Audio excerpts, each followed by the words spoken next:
I made a decision that I thought was reckless, and a decision that I didn't even think was a decision. Want to guess which one of those two worked out? I'm Michelle. This is my romantic tangle, and I've got cross stitch updates to share with you, and knitting, and an estate sale find. So this morning I posted a short about, I cannot remember, Edith somebody's Saltbox. I'll put the real name in the description below, because off the top of my head I am not coming up with it right now. I have been using leftover floss for these salt boxes when I have partial skeins of the right color. And I didn't have a whole lot of 8/16, but at first I wasn't even thinking about it. It was just 8/16, it went in the box. And then I started to second guess whether I had enough to do this tomato pincushion below the house. And I figured out how many stitches there were and how many stitches that I thought I got per length of floss, and actually counted how many wraps were in my little bobbin, and I thought I was going to cut it super, super close. But I didn't.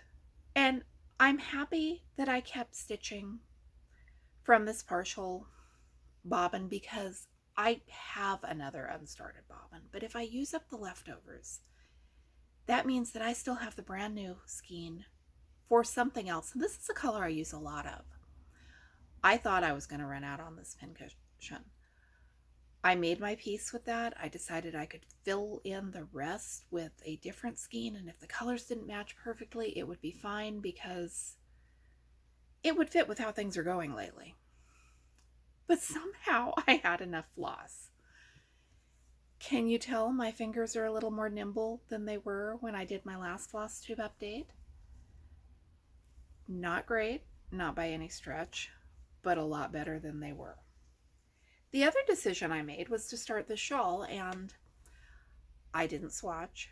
I used the same needles I used for the last shawl, not considering that this yarn is just apparently a little bit thicker. I need a bigger needle. I need this to be drapier. I probably need to find a solid green to stripe with the way I did on the last shawl. And I'm going to rip all this out when I'm done with this video, because it's not working the way it is. I could keep going. I could tell myself it was working, and it would work, but I can make it better, and I'm going to do that. I'm not one who is prone to ripping things out like that. So this is unusual for me, but I'm going to do it. And then look at this huge thing. Pink Dahlia by Needlework Arts. I still don't know quite how this happened. When I showed it to you last time, I just had some more petals to do. They were big blocks of color and a little scattering of other stuff. And I just kept picking it back up because it was easy. And I decided, a little bit of it was fiddly, but I decided, okay, I will do all of the purple squares today. I will do all of the green squares tomorrow. Keep in mind there were maybe 20 purple squares and 30 green squares. Lots and lots of yellow and white squares. And I got it done. Now I'm going to have to pull out the directions because I need to wash it and get the printing that is under all of this floss to wash out, because you can see the grid lines through the white petals. I can't believe I finished this massive thing. As near as I can tell, I started it sometime in May 2022, and of all of my big projects, this is one of the bigger ones, and it is not something, if I had to tell you what I was likely to finish of my whips, this would not have made the list. But I'm at a stage in day-to-day that this is what I needed to work on right now. I would rather be in a different stage, and hopefully a different stage is coming. I'm slowly improving and slowly starting to feel a little optimistic about things.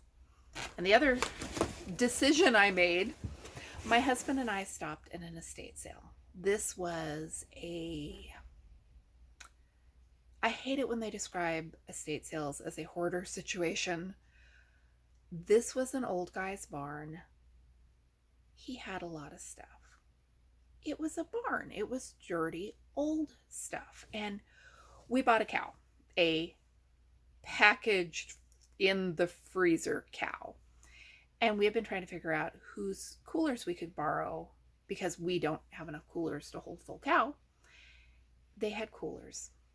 They were dirty, they were banged up, but they were $10 for 4 of them, and it was exactly what we needed in that moment. And there in the dirt and the mud, I found a ginormous Fiskars cutting mat.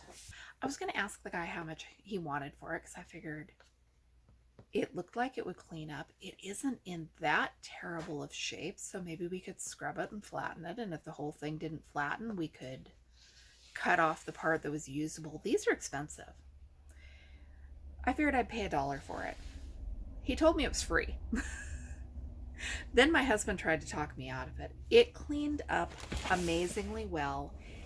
It's got some stains, but I realized the other day that I don't have to use it for quilting and fabric. We have got other projects that involve X-Acto knives and glue and are going to mess up a cutting mat if we use it for that. So now I have a big cutting mat for messy projects.